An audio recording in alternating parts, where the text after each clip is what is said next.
마가복음 제30과 5,000명을 먹이심이라는 제목입니다. 본문은 마가복음 6장 30절에서 44절까지의 말씀입니다. 본문 말씀을 읽겠습니다. 사도들이 예수께 모여 자기들이 행한 것과 가르친 것을 낱낱이 고하니 이르시되 너희는 따로 한적한 곳에 가서 잠깐 쉬어라 하시니 이는 오고 가는 사람이 많아 음식 먹을 겨를도 없음이라. 이에 배를 타고 따로 한적한 곳에 갈새 그들이 가는 것을 보고 많은 사람이 그들인 줄 안지라 모든 고을로부터 도보로 그곳에 달려와 그들보다 먼저 갔더라. 예수께서 나오사 큰 무리를 보시고 그 목자 없는 양 같음을 인하여 불쌍히 여기사 이에 여러 가지로 가르치시더라. 때가 저물어 가매 제자들이 예수께 나와 여짜오되 이곳은 빈 들이요 날도 저물어 가니 무리를 보내어 두루 촌과 마을로 가서 무엇을 사 먹게 하옵소서. 대답하여 이르시되 너희가 먹을 것을 주라 하시니 여짜오되 우리가 가서 200데나리온의 떡을 사다 먹이리이까.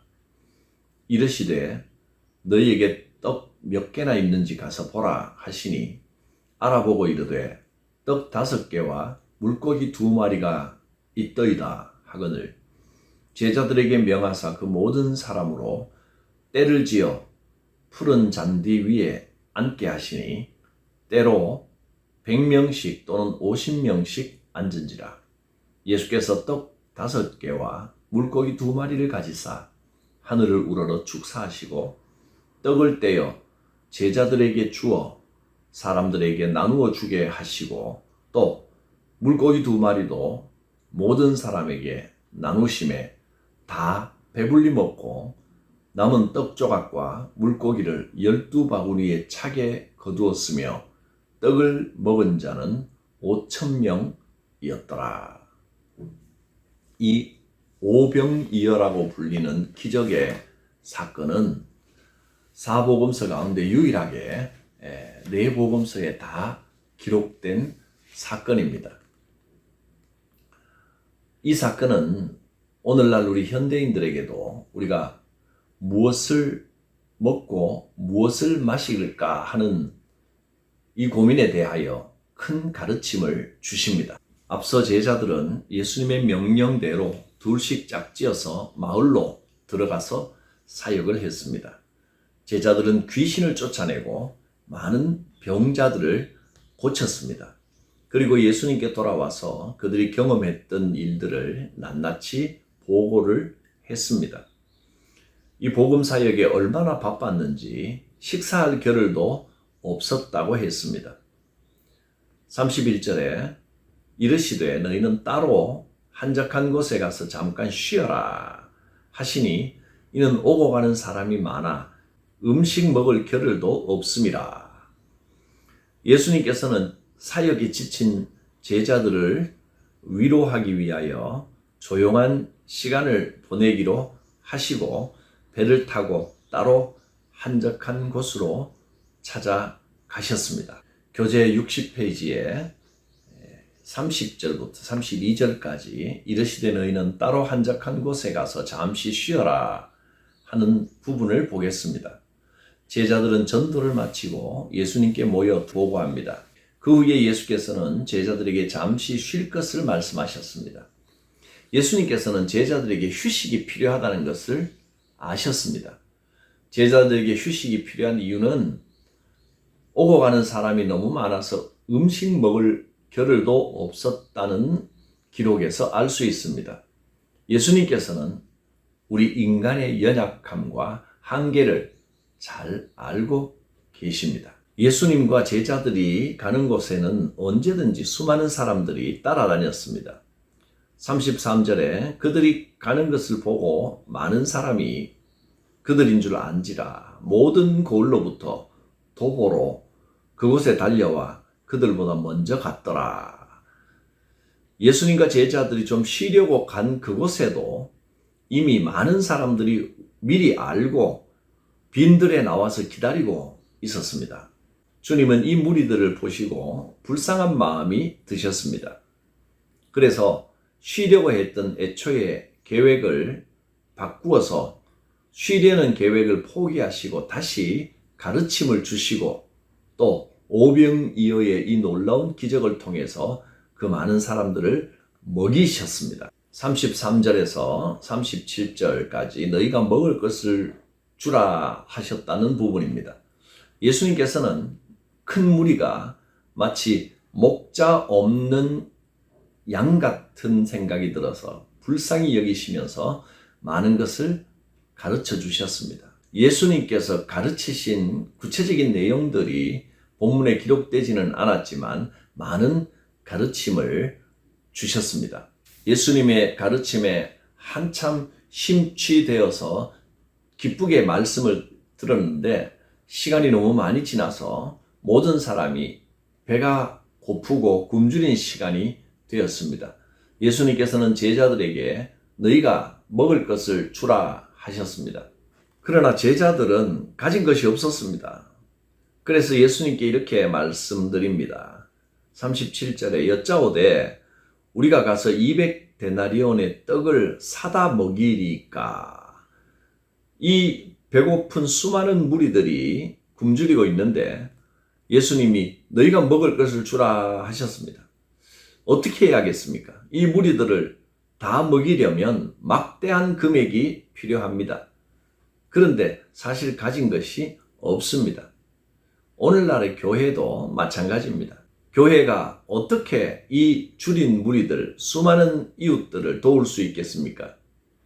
예수님께서는 너희에게 떡이 몇 개나 있나 보라 하셨습니다. 우리에게 떡이 몇 개나 있습니까? 얼마나 있습니까? 우리가 가지고 있는 것이 무엇입니까? 그 가진 것으로 무리들을 먹이라는 것이 주님의 명령이었습니다. 그러나 지금 제자들이 가지고 있는 것은 보리떡 5개와 물고기 2마리밖에 없습니다. 그걸로 몇 명이나 먹일 수 있겠습니까? 여기서 우리는 또 한 가지 큰 교훈을 배울 수 있습니다. 예수님께서 함께하고 계시다면 우리가 가진 것이 얼마가 되었든지 그것은 문제가 되지 않습니다. 우리가 가진 것이 아주 적다 하더라도 일단 그것으로부터 시작하라는 주님의 명령입니다. 계산하지 말고 일단 시작하라는 것입니다. 우리는 너무 많이 계산하다가 실제로 해야 할 사역을 놓칠 때가 적지 않습니다. 아무것도 없는 것 같아도 이 모든 것이 준비되어 있는 것처럼 50명씩, 100명씩 짝을 지어 사람들을 앉혔습니다. 그리고 일단 가진 것부터 나누게 하셨습니다. 그러자 놀라운 일이 일어났습니다. 이 현장에서 가장 놀란 사람이 누구겠습니까? 사실은 떡을 받아 먹는 이 무리들은 제자들에게 원래 떡이 얼마나 있었는지 알지를 못했습니다. 가장 놀란 것은 제자들입니다. 무리들은 그저 주는 대로 받아 먹었지만 심부름하는 제자들은 우리가 가진 것이 얼마나 있는지를 뻔히 알고 있었는데 나누어도 자꾸 나오는 것입니다. 제자들은 어떻게 이런 일이 가능한지 전혀 알지 못했습니다. 그저 주님이 나누어 주라 하시니 주님 명령대로 나누어 주다 보니까 나누어지는 것입니다. 어디서 오는지는 몰라도 자꾸 나오는 겁니다. 기적의 원리는 사실 간단합니다. 주님께로부터 받은 명령대로 하라 하시면 일단 시작하는 것입니다. 그렇게 나누다 보니 나누어졌습니다. 다 배불리 먹고 남은 떡 조각과 물고기를 12바구니에 가득 차게 거두었다 했습니다. 떡을 먹은 남자만 5,000명입니다. 남자만 5,000명이면 적게 잡아도 약 1만 명이 넘는 사람들이 다 배불리 먹고 원래보다 훨씬 더 많은 12바구니에 차게 남은 것입니다. 이것을 인간의 계산으로 어떻게 설명할 수 있겠습니까? 떡 5개와 물고기 2마리. 이것은 제자들끼리만 나누어도 부족한 양입니다. 그러나 나누라 하시면 우리는 나누면 되는 것입니다. 그것이 기적의 조건입니다. 교회와 성도들은 이 일을 감당해야 합니다. 주님이 하라 하시면 계산하지 말고 순종하여 이행하면 기적이 일어납니다. 기적은 우리가 가진 작은 것들을 통하여 일어납니다. 우리가 주님께 받은 은혜대로 주님의 말씀에 순종하여 나누라 하시면 아멘 하고 나누기 시작하면 이 절대 부족의 환경에서 오히려 차고 넘치는 결과를 얻게 됩니다. 우리가 가진 작은 것으로도 수많은 사람들을 먹일 수 있습니다. 마지막 38절에서 44절 떡을 먹은 남자는 5,000명이었더라 하는 부분을 읽겠습니다. 많은 시간이 흘렀고 빈 들에 처해 있었습니다. 모인 무리의 수는 남자만 5,000명이 될 정도로 많았고 양식이라고는 떡 5개와 물고기 2마리가 전부였습니다. 예수님께서 떡과 물고기를 가지고 하늘을 우러러 축사하십니다. 이것은 예수님께서 작은 물질에도 하나님께 감사하신 것을 의미하며 기적은 이 감사와 함께 일어나는 것을 알 수 있습니다. 축사하신 후에 오병이어의 기적이 일어납니다. 수많은 사람들이 배불리 먹고도 남을 정도로 풍성한 기적이었습니다. 예수님의 은혜 앞에서 사람의 숫자는 아무런 문제가 되지 않습니다. 주님이 베푸시는 기적의 은혜 앞에서 상황의 어려움은 아무 문제도 되지 않습니다. 예수님께서 베푸시는 은혜는 언제나 풍성하고 충만한 것입니다. 적용하기입니다. 우리의 작은 믿음이 전능하시고 무한하신 주님의 권능을 제한하고 한정하고 있지는 않습니까? 어린 아이의 손에 들려 있었던 그 작은 도시락 하나, 그저 하찮고 작은 것이라 할지라도 그것을 주님 앞에 들고 나가면 기적의 역사가 나타납니다. 우리의 문제를 주님 앞에 있는 그대로 가지고 나아가십시오. 주님께서 해결해 주시는 놀라운 체험을 경험하게 될 것입니다. 기도합니다. 거룩하신 하나님, 우리가 가지고 있는 것은 너무나 보잘것없고 작습니다. 그러나 주님 하라 하실 때 아멘으로 순종하면 큰 기적의 역사가 일어날 줄 믿습니다. 우리가 가진 작은 것, 우리의 모든 문제 주님 앞에 내어놓사오니 주여 우리의 문제들을 해결하여 주시고 이 작은 것이 큰 능력을 발휘하게 하여 주시옵소서. 예수님의 이름으로 기도드립니다. 아멘.